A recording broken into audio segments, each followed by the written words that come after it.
This week's new release is Karambi Mountain from Rwanda.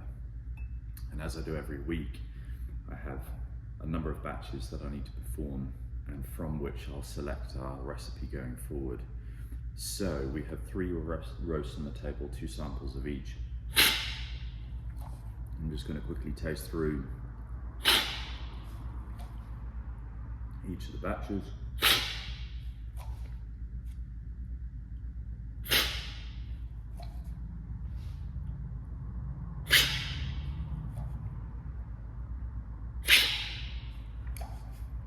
To see which one I have a preference for. So what I'm trying to look for is an overall balance for this particular origin being Rwanda. I want there to be a heightened level of fruit, but the way I roast is I try to eke out as much of the sweetness as I possibly can as well. So each batch has a slightly different approach in thermal input in order to try and meet those requirements that I have for the style of coffee that I like to roast. This batch here is batch number 1, would be my first foray into what I want based on prior learnings to do with Rwandan coffees. I'd make a slight iteration or a slight change on the next batch, and then again a further refinement on the 3rd batch.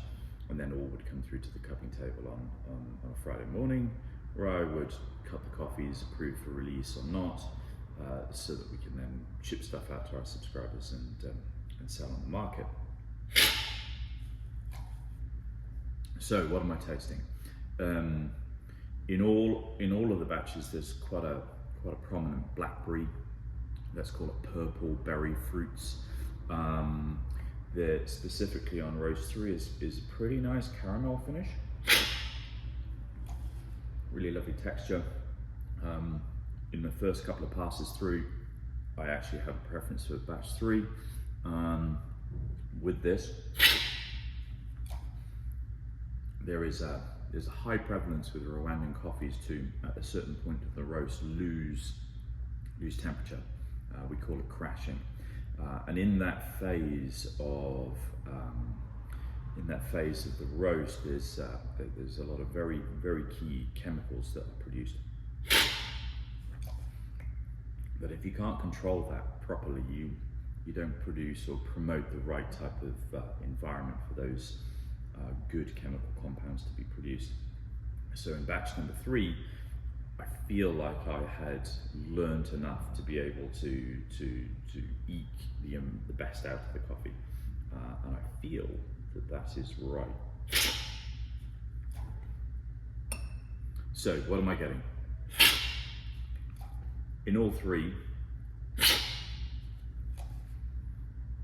definitely blackberry, maybe some other purple berries, but definitely blackberry or blackcurrant.